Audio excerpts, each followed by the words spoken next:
continuamos conversando con el periodista Ignacio Ramonet, quien es director de la edición en español de Le Monde Diplomatique.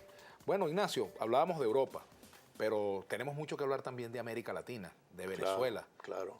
Y, por supuesto, vamos a conversar un poco también sobre Hugo Chávez, porque tú conociste mucho a Hugo Chávez, trabajaste mucho con él. Claro, lo admiré mucho. Conversaste largas horas con él.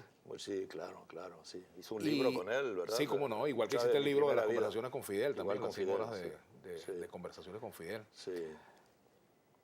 Venezuela sin Chávez. ¿Cómo ves a Venezuela sin Chávez?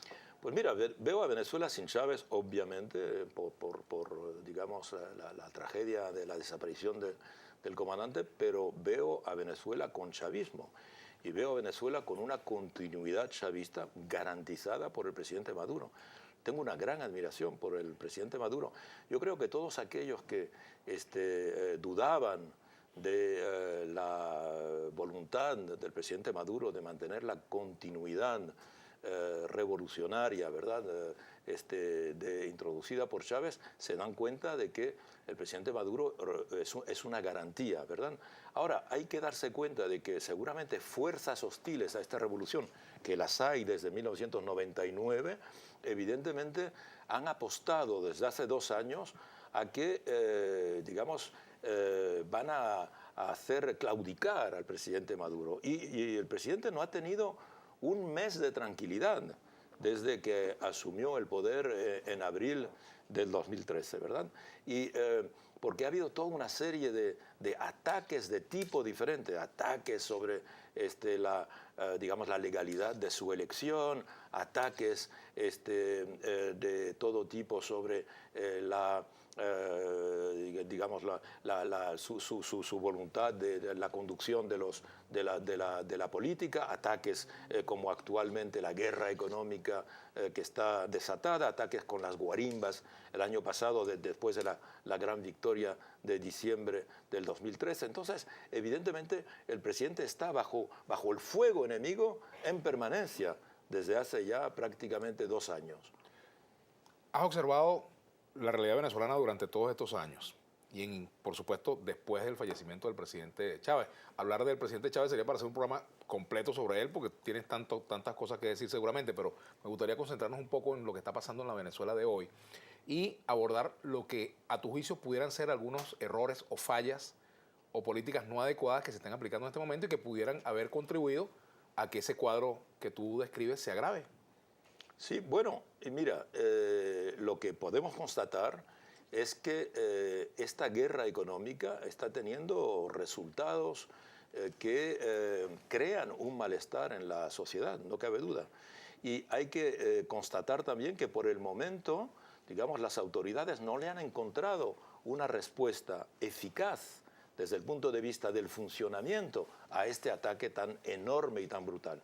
Yo pienso que las autoridades no se esperaban a que el ataque fuese tan gigantesco. ¿Está perdiendo el gobierno la guerra económica, crees tú? No, yo creo que primero la está ganando políticamente, que es muy importante. Es decir, y lo hemos visto en las últimas manifestaciones de masa que ha habido, donde el apoyo al presidente ha sido importante después del regreso del presidente de su viaje por el extranjero. Hemos visto también que el apoyo a la oposición ha disminuido y que el presidente lo recordaba ayer, las encuestas ya no le garantizan una victoria eventual a la oposición, ¿verdad? Pero lo que sí el gobierno por el momento no ha conseguido es que desaparezcan las dificultades de aprovisionamiento. Está combatiéndolo con gran eficacia, con gran voluntad. El presidente está a la cabeza de una especie de Estado Mayor contra la guerra económica, pero por el momento aún están esas dificultades. Ahora, en estos casos, Ignacio, perdón la interrupción, en estos casos lo conveniente que es desacelerar, acelerar, corregir rumbos. Bueno, después de lo que ocurrió ayer, es decir, la tentativa de golpe de Estado, del anuncio, ¿verdad? Golpe de Estado. El presidente hizo un anuncio que yo creo que impactó a muchísima gente, en particular los que seguimos en directo este anuncio, cuando vimos la dimensión de lo que podía haber sido una agresión criminal enorme, ¿verdad? Con la cantidad de víctimas que eso podía producir, además del magnicidio. Yo creo que el presidente dijo que nadie iba a dar un paso atrás y que esta revolución no se iba a achicar, ¿verdad? Sino que al contrario, hay una voluntad de seguir avanzando. Pero no se trata de seguir avanzando, en mi opinión, radicalizando o algo así, como se dice, la revolución, sino al contrario, yo creo que el presidente va a resolver los problemas concretos que se plantean y que la población encuentra hoy día en materia de aprovisionamiento. Esta es la batalla que yo creo el gobierno va a ganar, está haciendo todo para ganar y va a ganar y tiene que ganar, evidentemente. Pero primero es la batalla política, es decir, que la ciudadanía entienda que esto no surge de un disfuncionamiento, de un mal gobierno, de una incapacidad de gobernar, sino que surge de una especie de conspiración que es la guerra económica. Que eso es ¿Qué importante. diferencia ves tú o notas tú, Ignacio, entre esta denuncia de conspiración y las anteriores, que quedaron muchas de estas denuncias, digamos, en el camino? No se llegó incluso a muchos casos a sancionar personas, ni hubo juicio en muchos de los señalamientos anteriores de posibles golpes de Estado. ¿Qué diferencia en cuanto a la gravedad? ¿Esto es lo más grave que ha ocurrido? ¿Ha habido otros episodios más graves? A mí me da la impresión de que esto es lo más grave, es decir, esta idea de lanzar aviones armados contra la población, planear una agresión contra una manifestación, digamos, de la oposición para crear un malestar. Esto recuerda, evidentemente, la víspera de abril del 2002. Por otra parte, también la idea del magnicidio, que recuerda, evidentemente, a Allende, los aviones atacando La Moneda, como aquí un avión tucano armado atacando Miraflores, que formaba parte del plan. Entonces, estamos en un guión conocido, crear descontento en la población, y una vez que se ha creado ese descontento en la población, utilizar aparentemente la violencia contra la oposición para provocar una perturbación, digamos, de los espíritus, una condena internacional. Evidentemente, muchos países hubiesen condenado, la ONU hubiese condenado el uso de la fuerza contra una oposición y, evidentemente, en ese marco, un ataque contra el propio presidente que hubiese creado una situación, para mí es una tentativa de golpe de Estado de un nivel muy elevado con respecto a los conatos que ha habido hasta ahora y que eran de grupos, según lo que hemos sabido, más concentrados, más limitados, que se han podido desarticular.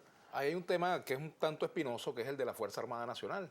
Se ha hablado siempre de la cohesión de la Fuerza Armada Nacional bolivariana, pero resulta que hay militares involucrados en este tipo de conspiraciones. Siempre los ha habido, con Chávez también había militares que no, digamos que, bueno, recordamos, ¿verdad? Militares que se habían, que habían hecho manifestaciones de protesta en la Plaza Altamira,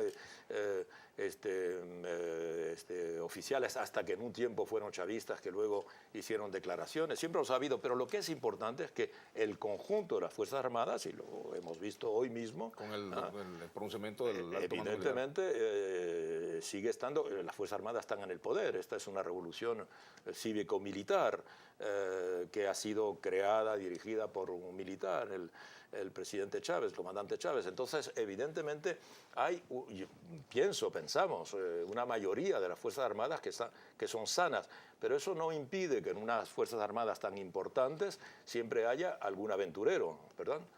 Y por otra parte, no olvidemos que se crea una atmósfera con todos estos disfuncionamientos de los que hablábamos antes, que hace que muchos aventureros pueden creer que ya está el caldo de cultivo lo suficientemente listo como para hacer una pequeña intervención y que todo esto coagule en cierta medida o cristalice en un cambio de sistema político. Tenemos que hacer una pausa. Al retorno seguiremos conversando con Ignacio Ramonet. Vamos a tratar un tema que a mí me parece que tiene pertinencia en un momento como este, que es el del diálogo. ¿Hasta dónde es válido el diálogo con los sectores opositores en una coyuntura como la que vive Venezuela? Vamos a la pausa, ya venimos.